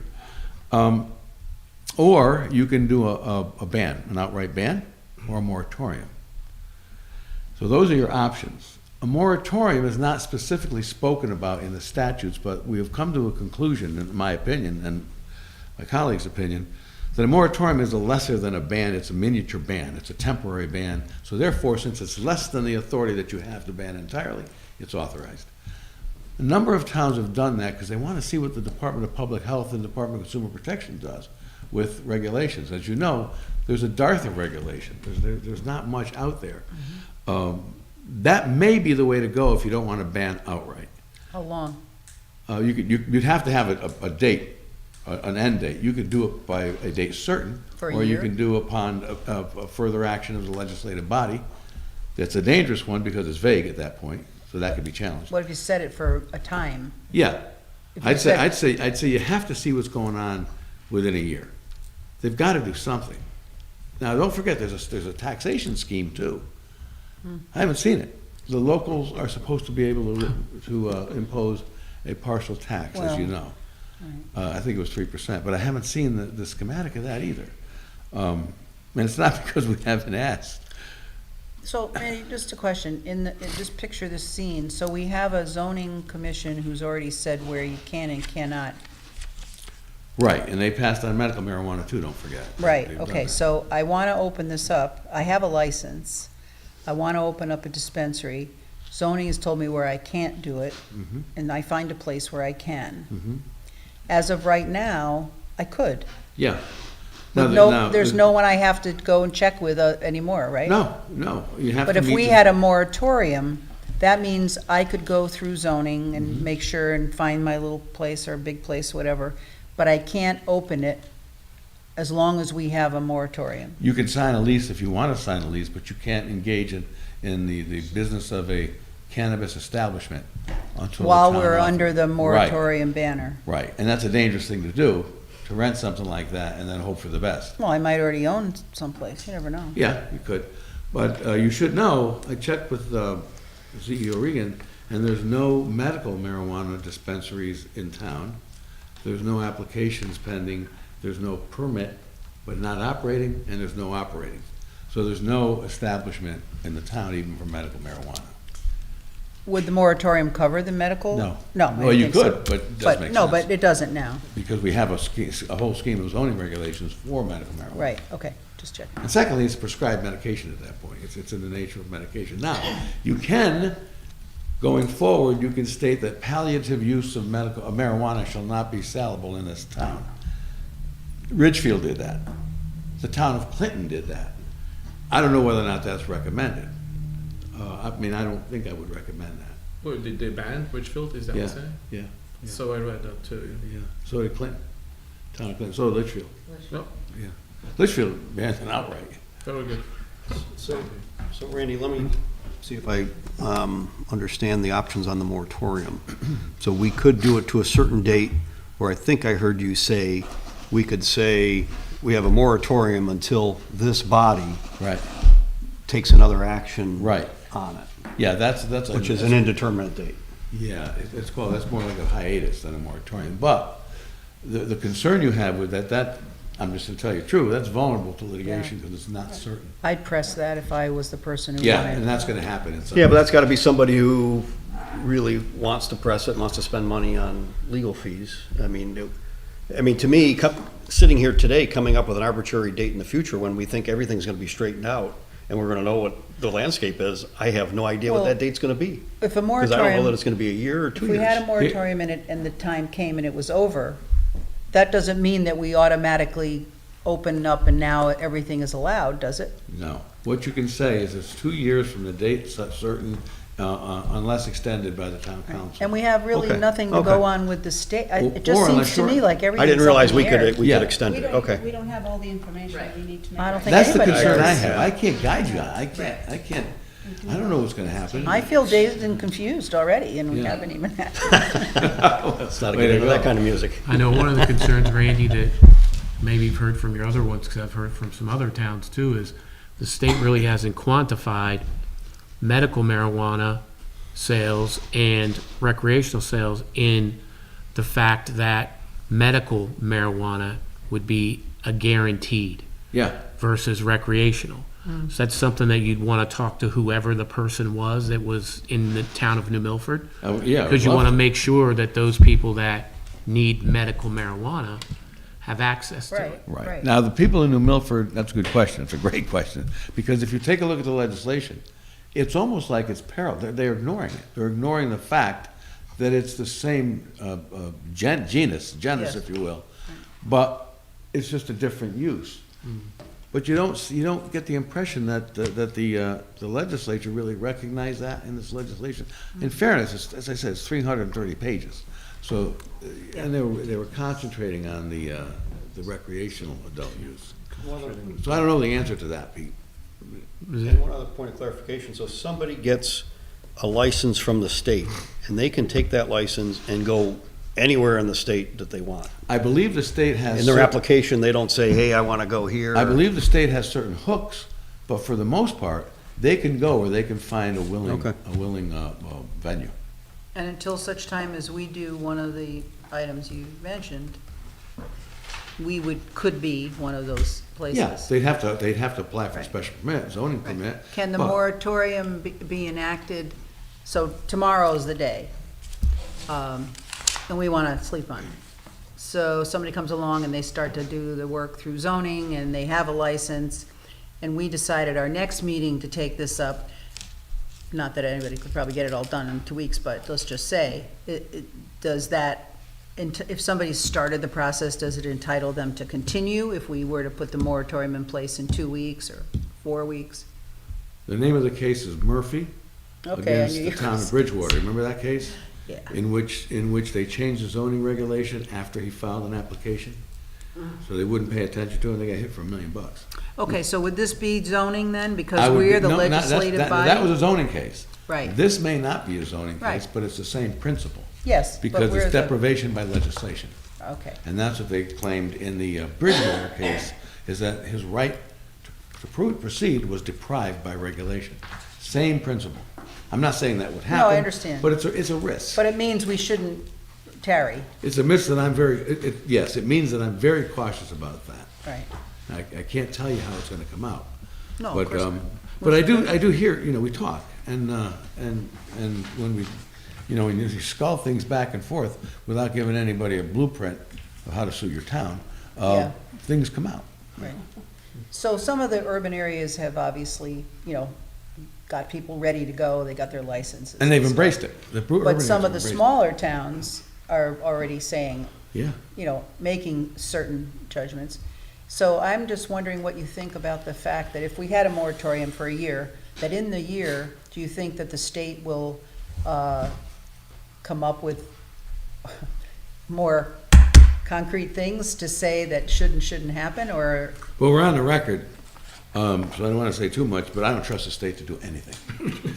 Say what? I don't trust the state to No, do anything at all on that. Well said, Serious. well said. Yeah.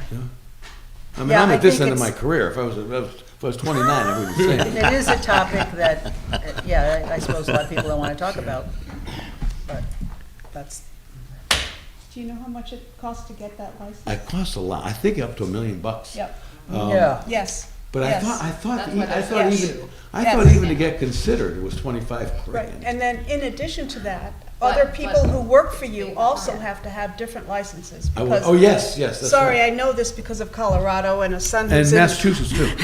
My son has a cultivator's So does license in mine. Massachusetts because he works for a company up there. Yeah. The guy's working there to get licensed. Yes. So I don't know. Yes. It's not that easy to do. It's But not that easy But to I do. thought the first licenses were gonna go to people who'd been incarcerated to give them an opportunity, so I had no idea it was that expensive. Let me tell you what that is. I checked that out because I've been getting a lot of burning ear phone calls from towns about that. The equity provision states that if people or entities or towns were adversely affected by the war on drugs, then they will get a point preference. It doesn't mean that they were incarcerated, but what it does mean is, let's say the city of Waterbury suffered because of all this drug dealing and things of that nature, and they were adversely affected. Nobody wanted to invest, nobody wanted to be there. Right, Then that will be considered in the locale for the licenses. Oh. That's what I was told. And I was told that, the problem is I was told that by a state bureaucrat. I don't know if that's to be trusted. So, that's because I got a couple calls how it was ridiculous that somebody who gets convicted of something should get a, Trying to bring money to the towns or. Right, I just. Right, trying Yeah, to, it was a Yeah. little it's almost like to counterintuitive, help rebuild it. especially at $1 million a license. Yeah. Now, having said that, that begs the question, how controlling is the state to where these licenses can be deployed?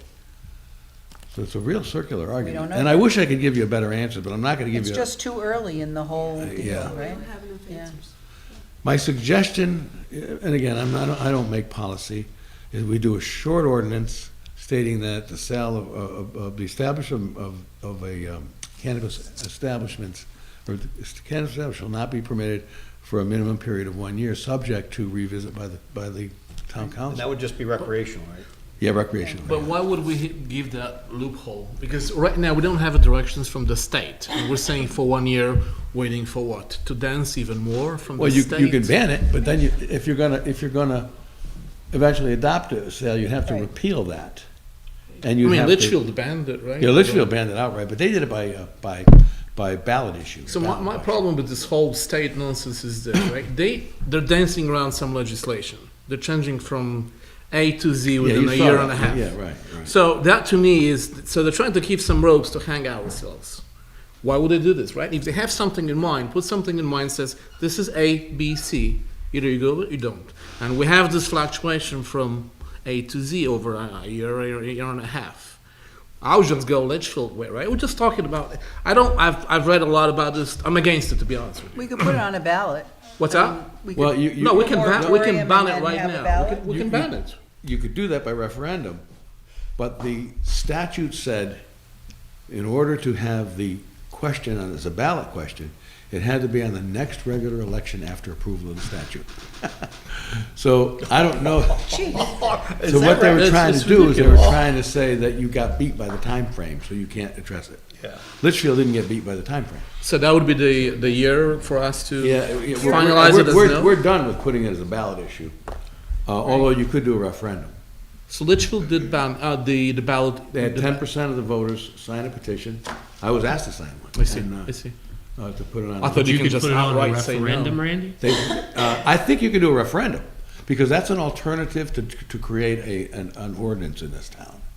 So that would get the publicity, and that would get you'd have an informational town meeting, or you'd have a town meeting and remove it to a referendum, which would be better, and then you'd have debate on it. Yeah, I'm okay with the debate. If people want to smoke in this kind and while walking on the greenway, that's a perfect way to end your life. That's my personal. I'm just telling you what, I'm not going to. No, I got it. I don't make the decision. I was just saying, we're talking about. So the options are unclear, the future is muddy, and we do have the opportunity to have a moratorium. Yes. Which would allow us to see what goes and what doesn't, and what happens. Works for other towns. Right, yeah, And Bear in and if we mind, get the to the state- end of that time frame, we can But always it extend it doesn't- further if we still don't have clarity. but yes, and Yes. we can still, Depending how it's written, yeah.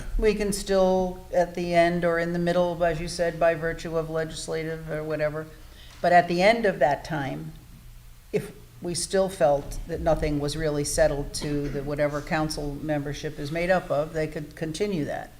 So it isn't a ban, it's a moratorium. It's a yield sign, essentially. You yield, yeah, there you go. But you know what a couple towns did? I'm So sorry. medical marijuana would be allowed. Medical marijuana is exempt. I would say medical marijuana is That's the exempt. law already. So, So so they can come into New Milford and open up a medical As long dispensary. as they comport with the zoning regulations. Right. One thing that I would suggest, and I saw this in a couple of towns, I thought it was a pretty good idea. Nobody seems to know when the state's doing things on regulation making and on rule making and things. You might want to have a legislative, you have enough to do, but you might want to have an appointment, a committee that's charged is to track the DEP to the Department of Public Health and Consumer Protection concerning the regulatory progress. That might be a good idea. So we'd have real information. Yeah, and Is you got, that it what would we be have all- a state but, representative yeah. for? Yeah. well, you would, but, I mean, you isn't can that ask part of them to his do job? that, but the Why question not is- ask him to do that? Lisa, I spoke to her today. She actually sits on one of these committees. Who does? Lisa Morrissey, our health director. Oh, okay. So she actually sits on them, and another concern that Lisa had was she was telling me that when you look at towns, when they begin the legalization, there is a massive uptick of calls of especially younger kids getting into the Gummies. gummy candies. of course. And the edibles and ending up in the hospital. So she was saying we need to be, because I was asking her the same thing, this could be another reason why we need to be prepared for all this when and if it happens. So we're not even ready, even if we were gonna say yes. I'd say we're not. It's a rope to hang Yeah, I ourselves. think looking at the addiction stuff, and, Yeah. waiting on it, we get to see how it plays out on Yeah, that whole absolutely. side of it. I The agree. addiction and the, abuses that happen, we can, Your Honor, to Mary Jane's point, I'm wondering if we should ask our legislators to keep us affirmatively posted on it so we don't have to search this stuff. That's what I was gonna say. Or What pay if- me to That's look their for it. job. What if every couple of months, we Yep. asked some of our elected Hartford people to just give us a short report? We don't need to hear all the pain, but just to know this is still the way it was when you talked about it here in January, and this has changed. So we have some way to gauge what goes on. We just want to know when what regulations are out there now Right. and what they will be, because I can go looking for, I can send a lawyer to look for these things for 5 and 6 hours at a time. Right. And Right. because we don't get it affirmatively, you see? And we could Yeah. do it, but why am I going to spend that kind of town money, taxpayer money. But the whole thing was designed to be shady to begin with, otherwise it would be in stone. It would set something. That's one of the concerns I have. Smoke It's part of Exactly. plan And so, regulation. so when you read those things, either it makes sense or it doesn't make sense. If it doesn't make sense, to prolong it and try to find out what someone in Hartford thought when they had the joint, I have no clue, and I don't have a desire to listen to that nonsense, to be honest with you. So my thing is, whatever it is, let's ban it now. Either it's going to be through the moratorium, or it's going to be something else, because it does not contribute society in any shape or form based on my knowledge. Denver is going down, California is going down. You go to New York City, you get out of the Grand Central, it's like a Jamaica. You can smell this thing all over the damn place. If you want to bring this town down, let's have a dope. If not, So, I'd like to make a motion. I'd like to move on the item number 10, that we propose that we enact a moratorium on the cannabis legislation in the town of New Milford for a period of 1 year. Is there, Do is you there want, the- I second know it. you just, I'm waiting for Randy to look up at me. Randy, And there's- should I have the caveat allowing, I'll add. Please do that. I'll Say add the weasel language. And what I'll say is that, I'm sorry, I just used a colloquialism. Lawyers We say- know what We all you know what meant. you're talking about. What I'll do is I'll add language giving the council flexibility to revisit it at any time, to extend or truncate it. And, Exactly. depending upon circumstances, I in wouldn't- its discretion. I needed you for that truncate word. Yeah. Would we have the option at such time to then consider a ban? Yeah, Okay, I'll draft it that way. okay. And we'll live with the consequences. I've Sure. done a lot of ordinance in my career, so, I'll get it. Okay, Appeal so are we proof. moving to have him create the ordinance, Mayor? Or am I making the motion so that as of this motion, nobody's gonna come and, No, if, they can come in any time prior to the enactment of that ordinance. So you want a moratorium that's what I on said. the, on the, 1 year. on the creation of establishment Right, for recreational marijuana for a period of 1 year, which in the discretion of town council may be revisited and truncated or extended as it may be necessary. Can we Something like s- that. can, I think exactly that. that's fine. It That, has to that's be, it has to exactly, be published, right. and it has to be 20 days after publication, 21st day after in publication. the meantime, can we have this referendum to see? No. No. So either or? No, you're gonna, if you're gonna do a referendum, you're not gonna get it done. No. This is a moratorium sale. This So is just a- Randy, we say this today, here, we vote. Tomorrow, Joe Smith comes and says, hey, I really want to open a place down on Bank Street. Mhm. We have to wait, or we don't. I misunderstood what you said. No, if he puts that application in, arguably, like Kim Murphy did when he sued Yes, Bridgewater, arguably, it's a vested right. And he got his application in prior to losing that right. But from a zoning perspective, Bank Street wouldn't qualify, right? right. Yeah, don't forget, it's got to But qualify. what we under say zoning. here tonight, as a legislative body, doesn't it count as of the time we vote? No, it counts as 28. the intent of the legislature. The intent of the legislature doesn't become the will of the legislature. And when does it speak, when is the count? When is the count? What, When you enact it, I and it mean, becomes effective the 21st day after publication. that's what you said, the Yes. 21st day after publication, of which the would enacted be, ordinance. today's 45 days. Wednesday. Well, yeah, it depends, but That's it. the town That's in the council word. has to enact it, has to have a public hearing, goes through the ordinance process. So we have, that's what I asked you before, so we have to do this as an ordinance. Yeah, We exactly. cannot just, Not as a policy, as an ordinance, not as a resolution. but as I asked you at the very beginning, so if Joe Smith starts this and we decide after we have our public hearing and et cetera, does he get to continue? It depends upon, a lawyer answer. I do want a lawyer It answer, because it could happen. it depends upon the content of the application, because it's not gonna, a sham application is not gonna be countenanced. In other words, if I No, write, true Randy guy. DeBella, I'm applying for this, and therefore I have my application in, I don't have a plot plan, I don't have a state license, I don't have anything that I could do Right. to show that this is a bona fide application. I would say, as your town attorney, Right. hell, push no. it. But if I've got the million, I was in jail and I'm given this thing, I was from Waterbury and I said I can come here, then what happens? We have to allow it? Yeah. But no one after that? No one after you enact the ordinance. Yes, so the person, But- there is a chance. Randy, not an ordinance, a moratorium. The moratorium, but the ordinance, you need an ordinance to do the moratorium. That's what he's saying, that we have to, Not that, just by a declaration of the town Okay. council. okay, so it's no different than some other ordinances we've done. We talk about, we It's an vote on ordinance, it, yeah. and then we do it. So we've got like another 30 days before we can even do the public meeting, almost, right? Or 2 weeks Well, you or have to have a something? public hearing. Or Two public day- hear, well, public we have hearing. a- We can have a or public hearing public- next meeting. So Andy, what can we do Right. to Yeah, and then block it's- or When's the next meeting? close Three the weeks back after door? that. Let's say someone comes to town and says, okay, you, town of New Milford, said I can now have my dope shop. I'm gonna sue you for, I don't know, $50 million. What can prevent us from having something like this? You could just, first of all, you gotta have a complete application, a real application. Yeah, I got that, but That how's takes that? 30 days minimum. Just, Right, okay, so, And don't forget, Laura, the Just a CEO legit Rita says, but there's nobody has filed an application for anything, not even medical marijuana. Yeah.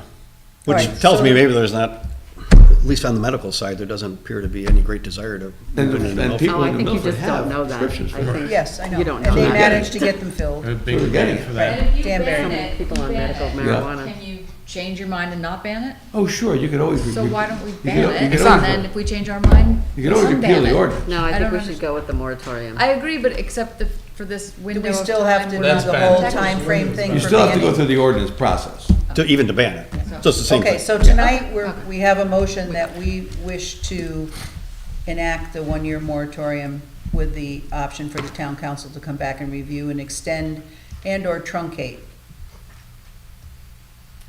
And we vote. Here's what I would do, and again, I don't like to do this, because I wasn't elected. I'm trying to see. What I would suggest is you instruct the town attorney to prepare an ordinance of Postpone. moratorium or ban, whatever you want. You don't want us to vote on it? In the meantime, I do want you to vote on Okay. a resolution Okay, to impose a moratorium effective today, got it. for what that's, For What either that's ban or worth. anything. Can we Okay. also set There the you go. town meeting tonight for 2 weeks? Once we do this. yeah. Yeah, we have, like we've done before. Okay, so then the motion is, You have to have a public hearing, don't forget. right, Yeah. which we'd have in 2 weeks. Oh, to a public hearing. in 2 Public weeks. hearing, sorry. So the motion is that we impose a one-year moratorium on the cannabis, sale of cannabis, per this cannabis legislation in Connecticut, effective January 9th, 2023, with the option for us to expand and/or truncate in reviewing as a council in the future. And we will instruct you as the town attorney to prepare an ordinance for us. Exactly. But the resolution, That's one. Is that good? the resolution is, Is that, you want me to state it as a resolution? yeah, I want you to state it as a resolution. Okay, for what- Stephanie, could you put the resolution word in So front of the all ban of is that? gonna be part of the moratorium. No, the moratorium's gonna be a moratorium, it's gonna be a temporary ban essentially. Right. And It's then a you'll year. revisit it. It's a year, Sal. And then we can do it again, or we could stop in the middle, or we could, I don't understand the concept of flirting with something that's not precise to begin with. a year is pretty precise. It might get more precise in a year, In a is year, what we're Or saying. what about if not, then what? Then we Then we extend it, or extend we it. ban it, or we allow it. We revisit it in a year to see if we have more could hear clarity. from the public. So if something is not clear from the beginning, why flirt with this to begin with? I don't understand that concept. You know what, You might- everybody in the whole state of Connecticut is gonna be doing it after a while. So It's like if gonna be everybody like- in the whole So we state of have a Connecticut is motion, we stupid, need do a I have to second. be And we need stupid? Second. Yeah, you do. Second the resolution. So, Be okay, stupid for a while. so we have a Yeah, it's a joke. resolution, To formalize your resolution. exactly, just what you said. So the resolution At what is time? from this day forward, marijuana, recreational marijuana sales shall not be permitted in the town of New Milford, and the town attorney is instructed to draft an ordinance for a temporary moratorium with the language as indicated. Thank you. Something like that? The sale of or the use of? What do you Sale of. Sale, we already Sale. covered use. Okay. Use of, I know, I we don't just- want to get into that, because the Yeah, police aren't, right, I know. they're not gonna arrest anybody for Okay, I know. so, sale of recreational. recreational marijuana, right, yeah. so we have a motion, and we have a second, You do. and we want to vote. Any other discussion on the motion? All those in favor? Aye. Aye. Opposed? Any abstentions? I'll draft a moratorium resolution, I'll draft a moratorium ordinance this week. In the meantime, Stephanie, they've resolved to ban it as an administrative act. Right. from tonight And forward. we want to also Set set a a town town meeting for January 23rd at 6:30? It's a public hearing. Public hearing, sorry. Public hearing. Public hearing. I wrote public. 6:30? Is that all right? Or 6:45? What, I No, mean, I'd say 6:30, 5 o'clock? 6:30. No. 6:30, yes. 6:30 on January the 23rd. Is that a motion or just, is that a motion you need to make? I'd like to move that we set the public hearing to review and approve this ordinance on January the 23rd at 6:30. Second. any discussion? All those in favor? Aye. Opposed? Any abstentions? I just want to ask, is anybody on the phone, did anybody Go. say no? No, I know there's somebody there. Did anyone there say yes or no to this? Said yes. Said yes. Oh, you heard it? Yeah. Okay. There was no no? Okay, thanks.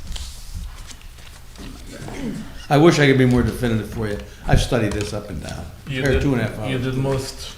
And it's just, Right, and Other just think people how did. it's going to be all as we go along. I mean, until there's more definition by those and you're not alone.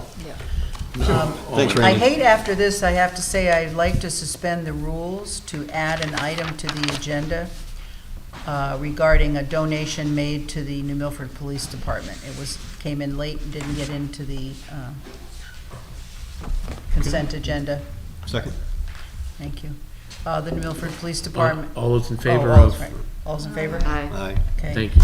I'd like to move that we approve a donation of $601 to the New Milford Police Department for the Shop with a Cop event. These were monetary, some money and some gift cards from the community. So it's not just one entity, many people donated, and it's $601. Do I have a second? Second. Any discussion? All those in favor? Aye. Opposed? Any abstentions? Thank you. Thank you. Sorry to add that. And I know everyone's looking to get out of here real quick. I just have a couple quick mayor comments things, if that's okay, and then I'll do it. Go The ahead, first one Simon. is the budget itself. Budget presentations will start on Tuesday, February 14th. That's when I give you guys the budget books, a small presentation. Valentine's Day. And then we go from budget presentations themselves from 2/21 to 3/6. Right now, we're trying to confirm which days for which department heads, and I'll have that, send that out to you guys. And then budget deliberations begin tentatively on 3/9/23. As far as the audit, that's going to be presented to the Board of Finance on 1/25/23 by the auditors. I spoke to Walter O'Connor, the chairman of the Board of Finance, because the Board of Finance, that's the charge of the charter, is for the auditors to present to the Board of Finance. Walter would like to make it just a Board of Finance meeting. If town council members would attend, he would be more than happy to yield to questions concerning the audit. What was the if we're in date? the audience. The 23rd? Oh, the 23rd. 25th, okay. Yep, the 25th. That's always been a joint meeting in the past. We've done it, I think we've done it two Both, times where yeah. it's been joint. Right. And then when I talked to Walter the last time, he said the last time they did it, they didn't have, Right. maybe one person came. So he was just like, I'd rather just do it this way. And if there are council members that do come, he would be more than happy to yield to questions concerning the audit. Okay. So I'm like, okay. Also, real quick, too, concerning COVID-19. So the CDC has talked about a statewide surge in COVID-19 activity. Residents are encouraged to take steps to protect themselves from infection. Based on the latest COVID-19 community levels by the CDC, Department of Public Health recommends that residents consider wearing a mask while in public indoor spaces. The CDC has listed 6 Connecticut counties: Hartford, Litchfield, Middlesex, New Haven, Tallinn, and Wyndham, in the high orange category for their weekly COVID-19 levels. Because all 8 Connecticut counties are either in the high or medium categories, Public Health recommends wearing a mask. Additional measures, which could be hand hygiene, as we all know, up to your wrists, and as hot of water as you can tolerate, or use hand sanitation. Make sure it's a 6-foot distance. If you're having any kind of respiratory illness, whether it be COVID, influenza, RSV, please stay home. If you're thinking about going to work, take a sick day. It's better for everybody. There are numerous tools that we have. When we first started COVID, there were no tools. But now we have tools that we can use that can treat COVID effectively. That includes vaccinations and updated boosters. And we put out every week when our health district does them at Pettibone, both the COVID testing and the vaccine. So please take a look on the Facebook page, on the mayor Facebook page, or the health district itself. Their webpage will put that out again, and you can look at. There's also the mobile vaccination van clinics, and there's self-kits available. The federal government has now made 4 free self-kits available per household again. These free self-kits can be ordered by visiting www.covid.gov/tests, and you can get 4 free COVID test kits. We also have some COVID test kits available in the mayor's office. So if you're watching, you can come in and ask, and we can give you a COVID test kit that has 2 test kits in it as well. We do, yes. We do as well. Quick congratulations to the Bantam A team of the Northwestern Nighthawks and Coach Pete Hesland as they won the Connecticut Christmas Classic Hockey Tournament. And they won each, they were 4-0, so they didn't have any losses, so congratulations. Today's National Law Enforcement Appreciation Day, so thank you to the men and women of the New Milford Police Department as they protect us in each and every day. I will stop, as I know it's getting late, and add on to the mayor's comments at the next one. But I want to, Okay. last thing, before we leave, Happy New Year to everybody, and thank you to everyone for all of your volunteerism and hard work, especially here on the council. All right. Thank you. Happy New Year, Mayor. Thank you. Motion to adjourn? Second. All those in favor? Aye. Opposed? Thank you, everybody.